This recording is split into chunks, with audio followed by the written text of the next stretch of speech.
बालाघाट जिले की 6 विधानसभा सीटों के परिणामों में बड़ा उलटफेर हुआ है, जहां बीजेपी के दोनों मंत्री गौरीशंकर बिसेन और रामकिशोर कावरे के अलावा कांग्रेस से लालजी विधायक और पूर्व विधानसभा उपाध्यक्ष हीना कावरे चुनाव हार गए। वहीं 4 नए चेहरे चुनाव जीते हैं। क्या लगता है पहले आप बताएं किसको देना पसंद करेंगे? मैं जीत का श्रेय आपके कार्यकर्ताओं को और यहाँ की जनता का जो आशीर्वाद मुझे मिला है, मैं जीत का श्रेय अपनी जनता को देना चाहता हूँ और मतदाताओं को देना चाहता हूँ जिन्होंने मुझे मतदान किया है। निश्चित तौर पे मैं अपने कार्यकर्ताओं के संगठन को जीत का श्रेय देना चाहता हूँ। मेरे जो पीसीसी कमलनाथ जी है, मैं उनको जीत का श्रेय देना चाहता हूँ।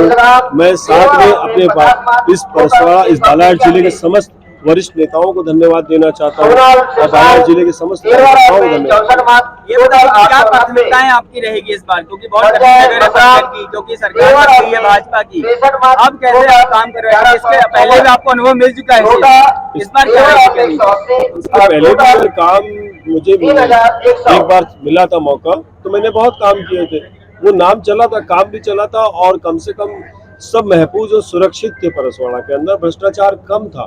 भ्रष्टाचार ऐसा नहीं कि मेरे कार्यकाल में नहीं हुआ होगा, जिसने भी किया लेकिन छुप के करता था, लेकिन यहाँ तो खुल्लम खुल्ला भ्रष्टाचार होता है। पूरा हर चीज स्वयं व्यक्तिगत को ही विकास कराना है, तो इसमें कैसे संभव हो सकता है? परसवाड़ा के अंदर मेरी जो जिम्मेदारी और जो एक चुनौतीपूर्ण है, मैं उसको बहुत सहज सरल तरीके से निकाल लूंगा। अब मैं दूसरी बार का हो सकता है, अभी मेरे को सर्टिफिकेट मिले तो मैं उसको विधायक बन के अनुभव के साथ काम करूंगा। क्या लगता है आपको गुंडागर्दी और भ्रष्टाचार को खत्म करने की बात कही थी आपने, विशेष मुद्दा? देखिए, गुंडागर्दी भ्रष्टाचार अपने आप कैसे समाप्त होता है?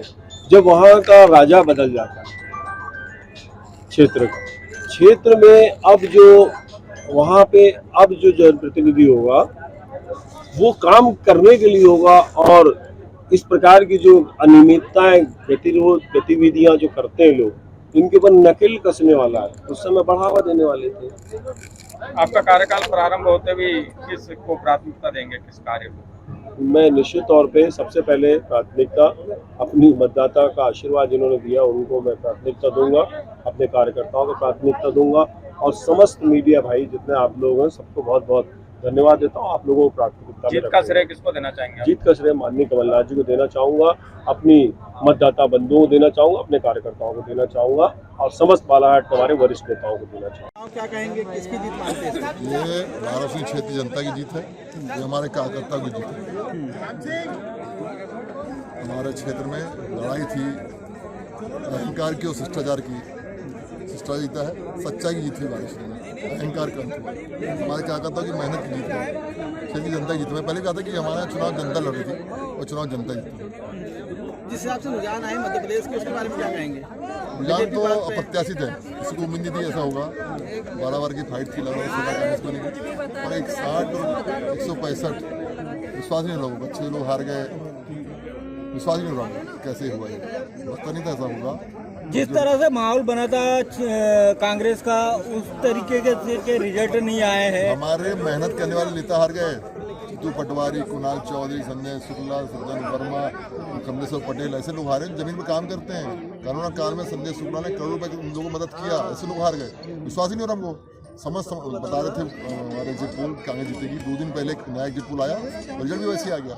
क्या मानते हैं, क्या कारण मानते हैं? तो विश्वास नहीं हो रहा इस पे, कारण क्या रहा होगा? यकीन नहीं हो रहा। क्या मानते हैं कि महिलाओं को जो लाडली लक्ष्मी योजना का लाभ मिला वो सबसे बड़ा कारण है? ओपीएस को जो तो बहुत खुशी की बात है कि बालाघाट जिले के 6 विधानसभा क्षेत्रों में 4 विधानसभा क्षेत्रों से कांग्रेस के प्रत्याशियों ने जीत हासिल की है और उसी के साथ साथ शानदार मत लेकर ये दिखाया है कि बालाघाट जिले में तो कांग्रेस का माहौल है और बेहतरीन माहौल है। परिवर्तन की लहर में जनता शामिल हुई है और बालाघाट के ही हमारे जो 3 मंत्री हैं उनको हम लोगों ने पराजित किया है। बालाघाट विधानसभा क्षेत्र से जो 7 बार विधायक रहे हैं और वर्तमान में कैबिनेट मंत्री हैं, 2 बार सांसद भी रहे, सम्मानीय गौरीशंकर बिसेन जी, वो पराजित हुए हैं इस चुनाव में। उसके बाद रामकिशोर कावरे जी जो कि परसवाड़ा क्षेत्र के विधायक हैं और मंत्री हैं मध्य प्रदेश शासन में, वो पराजित हुए हैं। और वारासिवनी क्षेत्र से जो खनिज निगम के अध्यक्ष हैं और पूर्व मंत्री प्रदीप जायसवाल जी पराजित हुए हैं कांग्रेस के प्रत्याशी से। तो ये सब देखकर हम कह सकते हैं कि बालाघाट जिले की जनता तो बिल्कुल चाहती है कि कांग्रेस मजबूत हो, मजबूती के साथ काम करे और जन समस्याओं को सड़क से लेकर सदन तक। मैं दो सीट खोई है, कुछ न कहीं दर्द भी होगा, लेकिन क्या मानते हैं कहाँ चूक हुई होगी 2 सीटों के कांग्रेस का कब्जा रहा है अभी तक के? ये बड़ा आश्चर्यजनक परिणाम है, खासकर लांजी का, लांजी और कटंगी का, दोनों हम कह सकते हैं। लेकिन लांजी विधानसभा क्षेत्र में क्योंकि हम सभी की बहुत लोकप्रिय नेता सुश्री हिना कावरे जी जो विधानसभा की उपाध्यक्ष रही हैं, वो वहाँ से चुनाव लड़ रही थी और 2013 में वो 32,000 मतों के अंतर से चुनाव जीती थी। 2018 में वो लगभग 18,000 के अंतर से चुनाव जीती थी। लेकिन इस बार उनको किस तरह से उनका वो पराजित हुई हैं, ये हमें सबको बड़ा सोचने वाला सवाल है। हम इस पर बहुत अफसोस है, हमको तकलीफ है, बहुत हमको वेदना है कि वो कैसे और क्यों हारी है, जबकि उनका कार्य क्षेत्र बहुत अच्छा रहा है, उन्होंने काम भी किया। मैं कई बार उनके क्षेत्र में गई हूँ, विकास कार्य भी उन्होंने अच्छे किए हैं, लेकिन क्या कारण है ये समझ से परे है। ठीक। बहुत सारी अपेक्षाएं हैं, बड़ी जीत जो है वो बड़ी जिम्मेदारी भी देती है। मैं इसको एक बड़ी जिम्मेदारी के रूप में समझता हूँ। तो मुझे पूर्ण विश्वास है कि हम लोगों की अपेक्षाओं को पूर्ण करने में कहीं ना कहीं सफल रहेंगे।